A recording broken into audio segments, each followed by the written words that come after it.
The November rain had been falling since noon, a steady, cold drizzle that turned the streets of Scranton into glistening ribbons of asphalt under the dull glow of streetlights. Michelle Carter stepped off the second bus of her commute, her arms aching from the weight of two bulging grocery bags. The wind bit at her cheeks as she walked the final 2 blocks toward the modest townhouse she and her family had called home for nearly a decade. It was past 7. Her day had begun before dawn. A quick breakfast, a long ride to the manufacturing firm where she worked as an accountant, 8 hours of spreadsheets and numbers, another ride home. And now this. The heavy bags were more than just food for the week. They were a physical reminder of everything she carried that no one else seemed to notice. Inside, the living room was exactly as she expected. Dim light, muted sports commentary drifting from the television, and Brian stretched out on the couch in the same faded sweatpants he'd worn yesterday, and probably the day before that. He barely glanced up when she came in. "Hey," he muttered, eyes fixed on the screen. There was no offer to help with the bags, no question about her day. Just the same couch, the same remote, the same man who had once been so different. 2 years ago, Brian Carter had been a sales manager with a knack for closing deals and a head full of plans. When the company downsized, he'd come home with a cardboard box of belongings and a promise. This was temporary. He would find something else, something better. But weeks became months, and months became years. Now, temporary felt like a lie neither of them had the strength to expose. "I had an interview today," Brian said after a pause, still not looking at her. Didn't feel like the right fit. It was the same phrase he always used. Michelle set the bags on the counter, forcing her voice to stay calm. What was wrong with it? Too small. They're looking for someone with less experience. He shrugged, flipping the channel. "I'm not going to settle." Michelle didn't argue. She'd learned there was no point. Every opportunity was too small, too far, too beneath his level. Somewhere along the way, ambition had turned into pride, and pride had hardened into inertia. It wasn't just about money anymore. It was about watching the man she had built a life with disappear one excuse at a time. Upstairs, her children's voices carried faintly through the hall. Lucas, 16, and Emma, 14. They had long stopped waiting for their father to drive them to practice or help with school projects. Lucas did odd jobs after school to pay for his own sneakers. Emma confided in Michelle when she was upset, never Brian. Still, Brian lectured them endlessly about the importance of education and responsibility, as if words could fill the gap his absence left. Michelle moved through the motions of her evening without thinking. Groceries into the fridge, pasta boiling on the stove, laundry sorted and switched. Emma called from her room with a question about a biology assignment. Lucas asked if they could afford the $40 for a school field trip. "We'll figure it out," Michelle said automatically, though she wasn't sure how. When dinner was ready, she set the table while Brian continued watching TV. He joined them eventually, complaining half-heartedly about the pasta being overcooked. Lucas stared at his plate. Emma ate in silence. The only sound was the clinking of forks against dishes and the muffled chatter from the television in the other room. After dinner, Michelle scrubbed dishes while Brian returned to the couch. She helped Emma finish her homework, reminded Lucas about his curfew, and prepared lunches for the next day. By the time she folded the last load of laundry, it was past midnight. Brian had fallen asleep with the TV still on. She turned it off and stood there for a moment, watching him. This was the man who used to plan road trips on a whim, who once left her love notes tucked inside her purse, who dreamed of starting his own business. Now he couldn't even take out the trash without being asked twice. Michelle went to bed exhausted, not just from the weight of the groceries or the hours of work, but from the relentless sameness of it all. Her life had become a loop. Work, home, store, repeat. Even weekends brought no rest, just deeper cleaning, more chores, endless lists. Somewhere along the way, she had stopped being a wife and partner and had become something else entirely. A manager, a caretaker, a support system that no one acknowledged until it faltered. As the rain continued to patter softly against the window, Michelle lay awake staring into the darkness. She tried to remember the last time she had felt like more than a machine keeping the household running. The answer didn't come. And that silence, heavy, familiar, suffocating, was worse than any answer could have been. The morning light that filtered through the blinds was pale and cold, carrying none of the warmth Michelle used to love about autumn. She stirred awake before her alarm, a habit formed long ago when mornings were a race against the clock. Lunches to pack, kids to wake, clothes to iron. The house was quiet except for a low murmur coming from the living room. As she moved closer, still in her robe, she realized it was Brian's voice. "No, I'm not ready yet," he was saying quietly into the phone. "I need a bit more time." "Yeah, I know, but it's just not the right opportunity right now." Michelle stopped by the doorway, the words landing heavier than they should. Not ready yet. 2 years had passed since he'd lost his job, and still he wasn't ready. When he noticed her standing there, Brian ended the call quickly and offered a weak smile. It was nothing. A recruiter. Wrong fit. She folded her arms. Wrong fit again. He sighed as if she were the unreasonable one. "I'm not taking the first thing that comes along, Michelle. I have standards. I'm not going to waste my time on something that isn't worth it." "Maybe something temporary then," she suggested gently. "Just until—" "No," he cut her off, his voice sharpening. "I'm not flipping burgers or stocking shelves. I've worked too hard for that." The conversation ended the way it always did, with a wall she couldn't climb. Michelle retreated to the kitchen and started breakfast. The scent of coffee soon drew Lucas and Emma downstairs, sleepy-eyed and hungry. Lucas hovered near the fridge, his voice hesitant. "Mom, the school trip to DC is next month.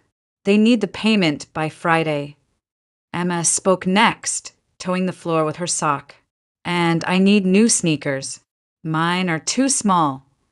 Michelle's chest tightened. "I'll see what I can do." Brian, reading the news on his phone, didn't look up.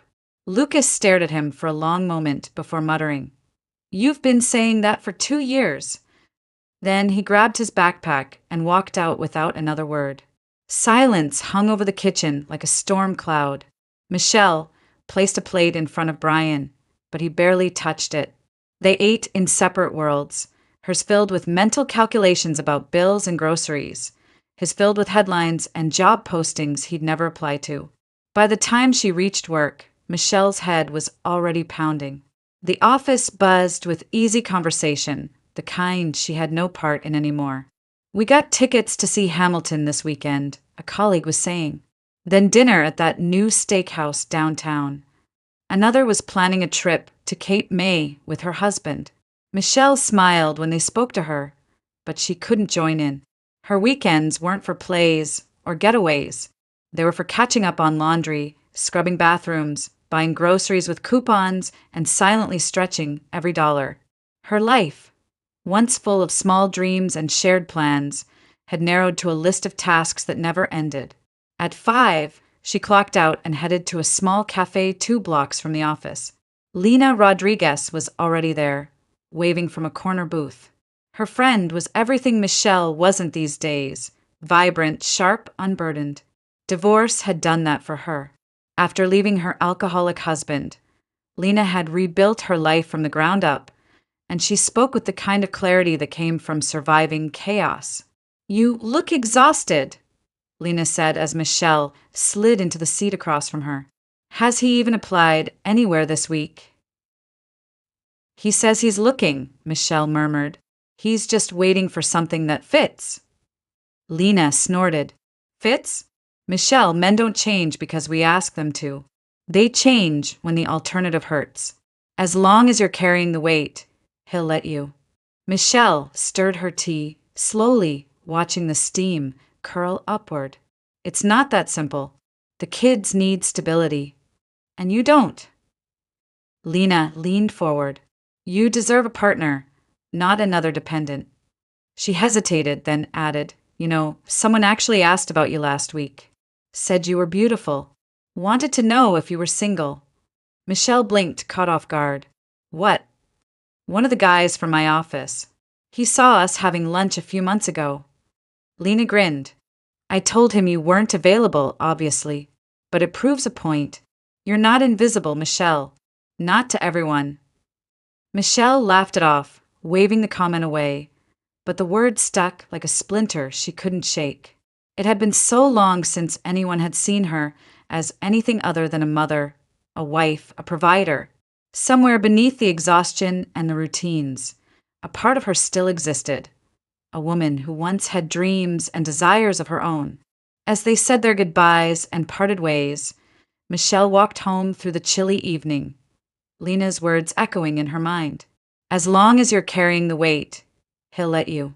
She thought of Brian on the couch, the unopened job applications, the not ready yet excuse. Maybe Lena was right. Maybe she had made it too easy for him not to change. And maybe, just maybe, something had to give. The bus was half empty that evening, its windows fogged from the contrast between the damp November air and the warm interior. Michelle slid into a seat near the back. The grocery bags gone now, but the weight in her chest heavier than ever. The day had drained her. The quiet tension at breakfast, Lucas's bitter remark, Lena's blunt truths echoing in her ears. Outside, the streets of Scranton blurred into streaks of orange and gray as rain clung to the glass. She pressed her forehead against the cool window and let the gentle sway of the bus lull her into thought. 2 seats ahead, a man's voice rose softly above the hum of the engine. He was speaking into his phone, his tone warm, apologetic, tender, a language Michelle hadn't heard in her own home for years. I know, sweetheart, he said with a small laugh. I promised we'd go to Charleston this fall. I'm sorry we have to put off again. A pause, then softer. Thank you for being so patient with me. You're the most understanding woman in the world. You know that. Michelle's eyes drifted to the man, mid-40s, tired around the edges, but smiling as he spoke. He explained how his mother's condition had worsened, how he needed to spend weekends at her house now. It's not how I pictured this year, he murmured. But I'm lucky. Not everyone has a partner who stands by them like you do. The words pierced deeper than she expected. She turned back to the rain-streaked window, but the conversation had already carved its way inside her. Thank you. I'm sorry. I'm lucky. Simple phrases, ordinary even. And yet, when was the last time she had heard them directed at her? 2 years ago, Brian's company had folded, and with it their sense of stability. She told herself then that they would weather the storm together. She'd worked extra hours, cut corners, reassured the children, held everything together so Brian could figure things out. But somewhere along the way, the storm had become permanent and gratitude had vanished. There were no thank yous for the meals she prepared after 10-hour shifts. No apologies for the strain of bills piling higher than their hopes. No acknowledgement that she was the only one rowing the boat anymore. Michelle tried to remember the last time Brian had touched her shoulder in passing or kissed her cheek without being asked. She came up blank. Their conversations now were lists and logistics, school forms, grocery needs, overdue payments. They were partners in name only, their marriage a silent agreement to coexist in the same space. The man ahead kept talking, his voice full of affection and remorse. I promise we'll plan something for spring. Maybe that cabin you love by the lake. Just us. You deserve that more than anyone. Michelle felt her throat tighten. Deserve? Did she deserve anything anymore? A thank you? A break? A life that wasn't just an endless conveyor belt of responsibilities? It was unsettling how foreign the idea felt. The bus lurched to a stop, and a few passengers shuffled off. Michelle barely noticed. Her mind had snagged on a thought Lena had planted earlier. As long as you're carrying the weight, he'll let you. It had stung when she'd heard it. It stung even more now. Maybe she had been protecting Brian from consequences, cushioning his fall, smoothing over every rough edge so he could keep drifting. And maybe, in doing so, she had erased herself. She stared at her reflection in the dark glass. Tired eyes, hair damp from the rain, a face she barely recognized anymore. Beneath the exhaustion, though, something stirred. A small, stubborn ember of anger, of curiosity. What would happen if she stopped carrying the weight, even for a single day? If the meals weren't cooked, the clothes weren't folded, the lists weren't checked off? What would Brian do if she simply disappeared from the equation? Would he notice her absence, or just the absence of what she did? The bus turned down Maple Avenue, nearing her stop. The man with the phone call stood and offered his seat to an older woman boarding. He smiled, kind and effortless, before stepping off into the rain. Michelle watched him go, still hearing his words. I'm lucky. You're the most understanding woman in the world. It wasn't envy that burned in her chest, not exactly. It was something sharper, more unsettling, a realization of how much she had stopped expecting, and how much she had allowed herself to disappear. As the bus hissed to a stop near her block, Michelle rose slowly, gripping the handrail as if steadying herself against a shift she couldn't yet name. The night air met her like a cold slap when she stepped off, rain misting against her skin. She walked the final stretch home without rushing, each footstep deliberate. For the first time in years, her mind wasn't replaying tomorrow's tasks or next week's bills. Instead, a single question pulsed quietly beneath everything else, persistent and impossible to ignore. What would happen if I stopped being invisible, even for one day? Saturday dawned gray and quiet, the kind of morning that begged for coffee and warm blankets. Michelle was awake long before the sun climbed over the rooftops, moving through the house in silence. She slipped into a pair of worn jeans and her favorite coat, packed nothing but her wallet and keys, and paused at the kitchen counter. There, on a yellow sticky note, she wrote 7 simple words. I have things to do. I'll be back tonight. Then she placed the note where Brian would see it, turned off her phone, and walked out the door. It was the first time in 15 years that she had left the house without a plan, without an explanation, without anyone depending on her. The November air was cool and damp, the streets still empty as Michelle walked with no particular destination. A strange sense of lightness followed her, unfamiliar but intoxicating, like she had set down a load she didn't realize she'd been carrying. She didn't know what the day would bring, and for once she didn't need to. Inside the Carter house, Brian stirred awake hours later. He glanced at the clock, 9:17. Late even for him. The house was too still. No scent of coffee drifting from the kitchen, no clatter of pans, no Michelle calling up the stairs for the kids to get moving. He lay there for a moment, blinking into the silence before pulling himself up and padding downstairs. The sticky note on the counter was the first thing he saw. I have things to do. I'll be back tonight. That was it. No explanation. No details. Just absence.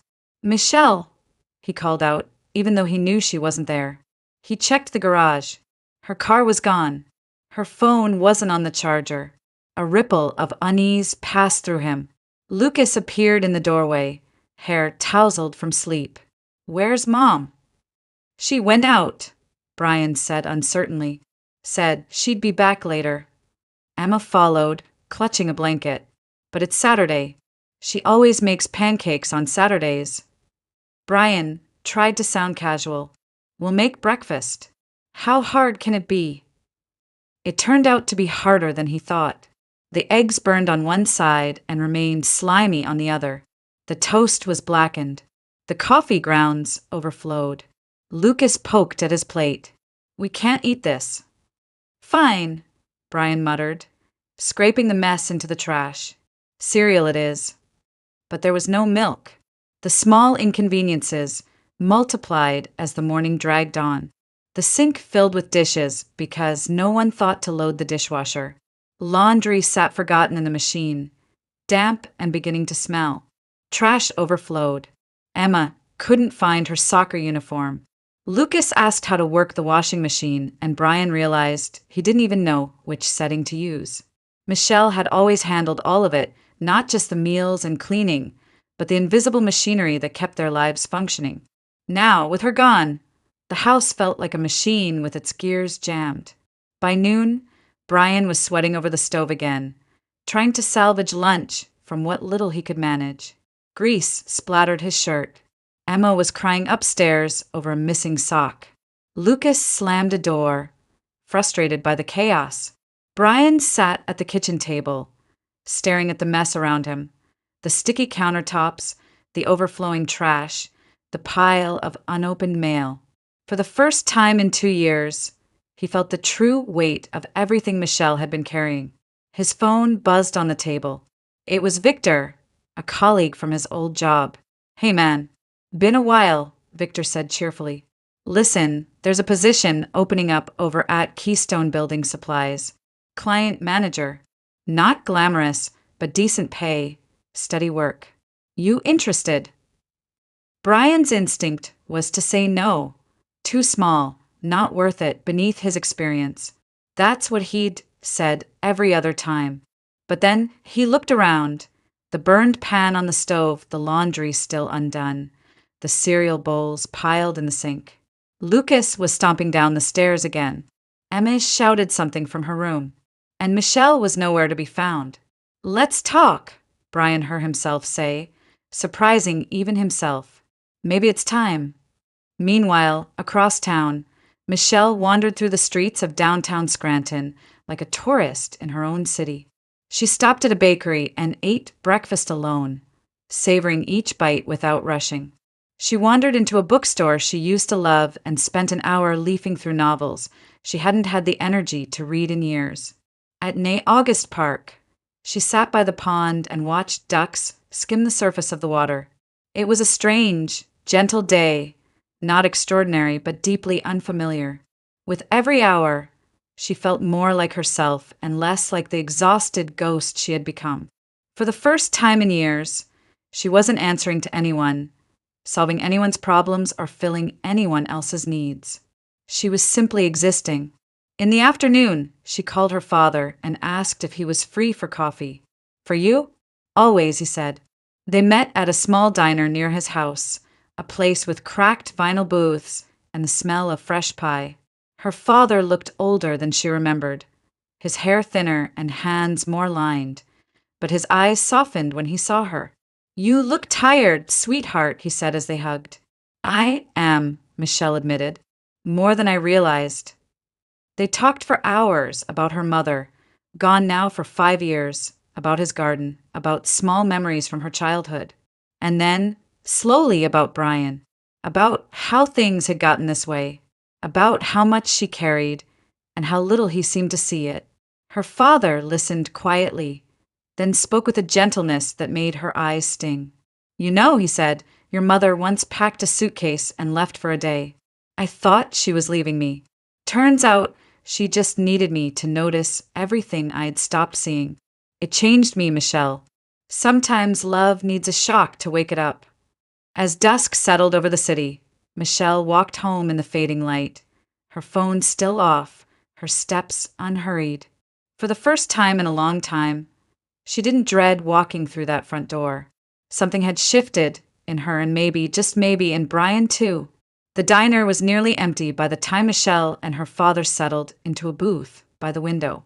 Rain streaked the glass outside, soft and steady, while the smell of brewed coffee hung warm in the air. Her father, Thomas Avery, had always been a man of few words, solid, dependable, the kind of person who never panicked even when life spun out of control. It was part of why Michelle had called him. She didn't need someone to fix things. She needed someone who understood storms. They talked about small things at first, the stubborn tomato plant still clinging to life in his garden, the book club he'd reluctantly joined at the community center. But when the conversation drifted toward Brian, Michelle's tone shifted. The words poured out before she could stop them. "I don't even know who we are anymore," she admitted, staring into her cup. "I work. I pay the bills. I keep the house running. And he's always waiting for the right opportunity. But what about us? What about me?" Her father listened without interrupting. nodding slowly as she spoke. When she fell silent, he leaned back in the booth and exhaled. You know, he said after a long pause, you're not the first woman in this family to feel that way. Michelle looked up. What do you mean? He smiled faintly, but there was sadness in his eyes. Your mother. About 30 years ago, I lost a big contract at the construction firm. We were drowning in debt, I was angry all the time, and I stopped trying. I told myself I'd figure it out, but really, I was hiding from the shame. Michelle's heart tightened. She remembered flashes of that time, the tension, the arguments she didn't understand as a child. One afternoon, Thomas continued, I came home and found your mother packing a suitcase. I panicked. I asked her where she was going, and she looked me in the eye and said, I'm not going anywhere yet, but I will if you keep living like this. Be a man or lose your family. The words seemed to hang in the air between them. She gave me a choice, he said quietly, and that shock, it changed everything. I started taking whatever work I could. It wasn't glamorous, but it kept food on the table. And little by little, I built myself back up. We built us back up. Michelle swallowed hard. You never told me that. Because I didn't want you to see me as someone who failed, he admitted. But the truth is, even the strongest marriages hit storms. And only when both people row the boat does it move forward. One person rowing alone just spins in circles. His words sank deep, finding places she hadn't wanted to look. All this time, she had believed she was helping Brian by carrying the weight. But maybe she had been enabling him, building a soft landing so he never had to stand up again. Every bill paid, every meal prepared, every excuse tolerated had become another brick in the wall of his stagnation. I think I've been rowing alone for a long time, she murmured. Thomas reached across the table and squeezed her hand. Then maybe it's time to stop. Back at the Carter house, the afternoon had stretched into something resembling chaos. Brian was hunched over the kitchen counter, a potato peeler clutched awkwardly in his hand. It had taken him 30 minutes to peel half a bag, and they were uneven and ragged. The frying pan smoked from a forgotten splash of oil. Emma sat at the table, chewing on a dry piece of bread. Dad, she said between bites, Mom usually puts spices in the soup, and vegetables, and actual flavor. Brian sighed, staring at the pot of cloudy broth bubbling unevenly on the stove. I'm doing my best, kiddo. Lucas came in from taking out the trash, wiping his hands on his jeans. You forgot recycling again, he said. Mom always separates it. Also, we're out of paper towels. Brian blinked. We are. Yeah, Mom keeps track of that too. The comments weren't meant to be cruel, but they hit their target anyway. Brian looked around the kitchen and saw what had always been invisible to him. The dozens of small, unseen tasks that kept their home running. The pantry that never ran empty. The laundry that appeared folded and clean. The trash that disappeared before it overflowed. The meals that appeared hot and ready every evening. He had never truly noticed them because they had always been done, quietly, efficiently, without complaint. And now, standing in the middle of a kitchen that smelled faintly of burnt oil and desperation, he finally understood just how much work that invisible labor required. By late afternoon, the house was a mess. The sink was stacked with dirty dishes. The trash still wasn't out. The soup was barely edible. Emma's soccer gear was unwashed. Brian slumped into a chair, staring at the chaos that had bloomed in Michelle's absence. For the first time, a thought pierced the haze of his excuses. She does all of this. Every single day, he felt a flicker of shame. And underneath it, something unfamiliar and uncomfortable. Respect. Maybe he hadn't just been out of work these past 2 years. Maybe he had been absent from his family in far more ways than one.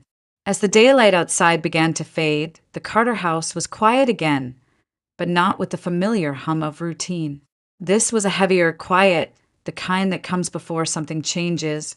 The sky was already darkening when Michelle turned onto her street that Saturday evening. The rain had stopped, leaving the pavement slick and gleaming under the streetlights. She walked slowly, her phone still switched off, savoring the final few minutes of solitude before stepping back into her other life, the one that had been waiting for her all day. As she reached the front door, she paused and took a deep breath. Then she pushed it open. The smell hit her first, a mix of burnt oil, damp laundry, and something sour from the overflowing trash. The kitchen looked like a small disaster zone. Pots and pans piled in the sink, half-peeled potatoes scattered across the counter, a pot of grayish soup abandoned on the stove. A trail of muddy footprints crossed the floor, and a mountain of damp clothes slumped on the couch. Lucas was at the table, hunched over a sandwich that looked hastily thrown together, while Emma sat on the floor next to a pile of unfolded laundry, looking utterly defeated. When they saw her, both children leapt up and rushed toward her. "Mom!" Emma cried, wrapping her arms around Michelle's waist. "Where were you? We didn't know what to do." "I told you I'd be back tonight," Michelle said softly, smoothing her daughter's hair. Her eyes moved to Brian, who was standing by the sink, looking like a man caught in a crime scene. "I didn't know what to do," he blurted out, gesturing helplessly at the chaos. Everything just fell apart. Michelle set down her purse and met his gaze, her voice calm but firm. "I figure it out every day, Brian. No one ever asks me how." The words landed like a stone in still water. Brian looked away, shame creeping across his face. Lucas shifted uncomfortably. Emma clung tighter to Michelle's arm. And for the first time in a long time, Michelle didn't feel resentment rising in her chest. She felt something quieter, steadier, satisfaction. Finally, they could see the invisible labor she carried. Finally, they understood. The rest of the evening passed in silence. Michelle didn't clean the kitchen. She didn't fold the laundry or scrub the floors. She reheated some leftover soup and called it dinner. It wasn't good, but no one complained. They ate quietly, each person lost in their thoughts, the tension heavy but necessary. When morning came, the house was still a mess. Brian shuffled into the kitchen and poured cereal into bowls, without a word. No pancakes, no bacon, no coffee brewing in the pot, just dry cereal and milk. Lucas poked at it without enthusiasm. Emma didn't say anything at all. Michelle sat at the table with them, her back straight and her eyes steady. "I want to say something," she began, her voice cutting through the silence. "I'm done pretending this is normal. It's not." Brian looked up, startled. "What are you talking about?" "I'm talking about this," she said, gesturing to the kitchen, to the piles of laundry, to the weight she had carried alone for years. "I don't want Lucas growing up thinking it's acceptable for a man to lie on a couch while someone else does everything. And I don't want Emma believing that being a woman means carrying everyone else's burdens without complaint." "Michelle, I am searching," Brian protested. "I've been applying. I'm trying. Scrolling through job sites isn't working," she shot back, her tone still even but sharper now. "It's been 2 years. 2 years of excuses. 2 years of not the right fit. Meanwhile, I'm working full-time, raising our kids, running this house, and somehow I'm the only one who seems to notice how much is falling apart." Brian's jaw tightened. "I'm doing my best." "No, Brian," she said, leaning forward slightly. "You're doing the bare minimum and calling it effort." The room fell silent again. The kids avoided looking at either of them. Michelle inhaled deeply, steadying herself. "This isn't a threat. It's a boundary. You have 1 month to find a job. Any job. It doesn't have to be perfect. It just has to be something. If you don't, I will make a decision about our marriage." The words hung heavy in the air. Brian's spoon clinked against his bowl as he set it down. "Are you saying you'll leave?" "I'm saying I won't keep living like this," Michelle replied. "If nothing changes, I will." Brian stared at her, as if seeing her clearly for the first time. She wasn't angry, wasn't shouting, and somehow that was worse. The calm in her voice made the ultimatum feel irreversible. a line drawn cleanly in the sand. For the rest of breakfast, no one spoke. Emma excused herself to her room. Lucas muttered something about a group project and left the table. Brian sat there long after they were gone, his cereal turning soggy, his hands motionless on the table. Michelle stood and began clearing the dishes, but this time she didn't do it silently. "This is the last month I carry this alone," she said quietly. "After that, either we're rowing together, or I'm getting off the boat." Brian didn't respond. He couldn't. The weight of her words pressed down on him, heavier than any silence they'd shared before. And deep down, beneath the defensiveness and pride, something in him shifted, a flicker of fear, yes, but also of understanding. This wasn't just about a job anymore. It was about the life they had built, and how easily it could crumble if he didn't change. Monday morning arrived with a strange stillness, one Michelle hadn't felt in years. It wasn't that the house was suddenly peaceful. The sink was still piled with dishes, and Emma had left her backpack in the hallway again. But something inside her had shifted. Speaking her truth the day before had peeled away a weight she hadn't even realized she'd been carrying. For the first time in years, she didn't feel invisible. She felt solid, present, like her life still belonged to her. She dressed for work without rushing, even stopping to sip her coffee slowly instead of gulping it down between chores. When she stepped outside, the November air felt different too, still cold and damp, but sharper, clearer. As she boarded the bus and watched the city slide by, she felt a flicker of something that had been missing for far too long. Possibility. At the office, the usual Monday chaos buzzed around her. Phones ringing, printers whirring, coworkers comparing weekend plans. Michelle logged into her computer and began her day, diving into the familiar rhythm of spreadsheets and invoices. It wasn't glamorous work, but it was steady and she was good at it. Just before lunch, her manager, Elaine, stopped by her desk. "Got a minute?" she asked, her tone light but purposeful. Michelle followed her to the small glass-walled office at the end of the hall. Elaine smiled. "I'll get straight to it. We're expanding the department next quarter, and I need someone to step into a senior accountant role. Higher pay, more responsibility. You're the obvious choice." Michelle blinked, caught off guard. Months ago, she might have turned it down, too worried about how she'd balance it with everything waiting for her at home. But now, as she thought of the ultimatum she'd given Brian, of the line she had drawn in the sand, something steadier rose in her chest. "Yes," she said. "I'll do it." Elaine grinned. "I knew you'd say that. We'll go over the details later this week." After the meeting, Michelle sat at her desk for a long time, fingers hovering over the keyboard, heart still racing. The raise would mean more breathing room, maybe even a small safety net if things didn't change at home. But more than that, saying yes had reminded her that her life wasn't frozen. It was still moving, still hers to shape. That afternoon, Lena called as Michelle was leaving the office. "Well," her friend demanded, "did he snap out of it?" "I gave him a month," Michelle said simply. "Find a job, or I'll decide what happens next." Lena let out a low whistle. "Good for you. And just so you know, if he doesn't change, there are plenty of men who would appreciate a woman like you." Michelle smiled faintly.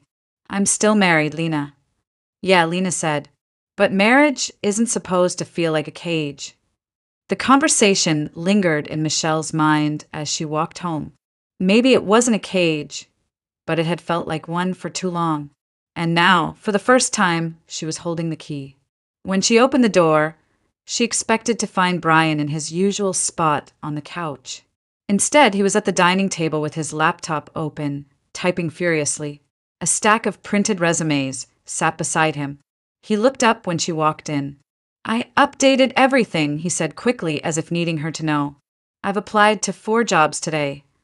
Michelle hung up her coat and studied him for a moment. He looked different, still uncertain, still defensive, but there was a tension in his shoulders she hadn't seen before. A man who was finally aware of what was at stake. "I didn't think you were serious," he admitted quietly. "Not until yesterday." I was, she said simply. I am.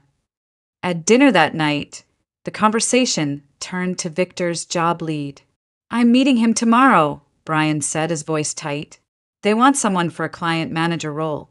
It's not glamorous, but it's something. Michelle nodded. That's good. I'm terrified, he added with a humorless laugh. It's been 2 years since I interviewed for anything.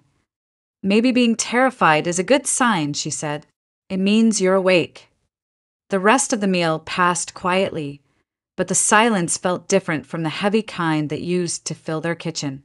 This one was edged with uncertainty, but also with the faintest trace of movement, like something long frozen beginning to thaw. Later, as they sat in the living room, Brian stared at the darkened television. I need to tell you something, he said, not looking at her. It's not just laziness. Part of me, I felt ashamed. The idea of taking a job that pays less than my old one, it felt like admitting I'd failed, that I wasn't providing for my family. Michelle listened, her jaw tightening. Do you think I wasn't ashamed? She asked quietly.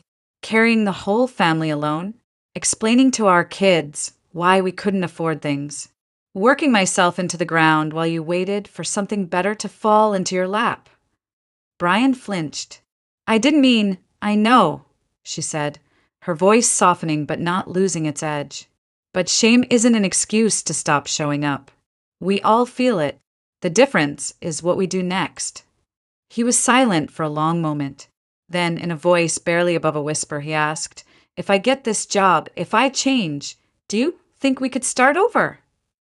Michelle looked at him, really looked at him, and saw the man she had once built a life with, now stripped of excuses and pride. I don't know, she admitted. I don't want to be in a marriage just because we signed a piece of paper. I want a partner who values me, not someone who expects me to disappear into the background. Brian nodded slowly, the weight of her words settling over him. For once, there were no promises, no easy reassurances, just the fragile possibility of something new, if he was willing to fight for it. 3 weeks later, the alarm clock in the Carter house rang before dawn. Not for Michelle, but for Brian. He swung his legs out of bed before the sun had fully risen, showered, dressed in a crisp shirt and tie that hadn't seen daylight in years, and brewed a pot of coffee. The sound of his footsteps moving through the kitchen was still strange, almost foreign, but it no longer startled Michelle awake. She stirred under the covers, listening to the quiet clatter of mugs and the front door closing as he left for work. It was a sound she had once taken for granted, and one she had stopped believing she would ever hear again. True to his word, Brian had taken the job at Keystone Building Supplies. It wasn't the executive position he used to brag about, and the paycheck was smaller than what they had once lived on. But it was a job. It was structure. It was effort. Every morning, he rose early and caught the 7:10 bus downtown. Every evening, he returned tired but carrying a paycheck, proof that the weight of their life was no longer hers alone. The change was subtle at first, almost fragile, but slowly the air in the house began to shift.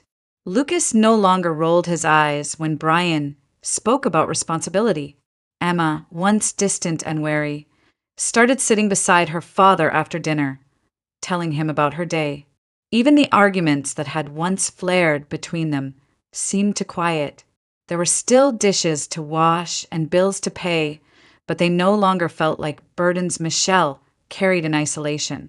For her part, Michelle found herself exhaling in ways she hadn't in years. With a promotion on the horizon, her days at the firm had taken on new purpose. She stayed a little later at work, not because she had to, but because she wanted to. She joined 2 colleagues for lunch instead of eating alone at her desk.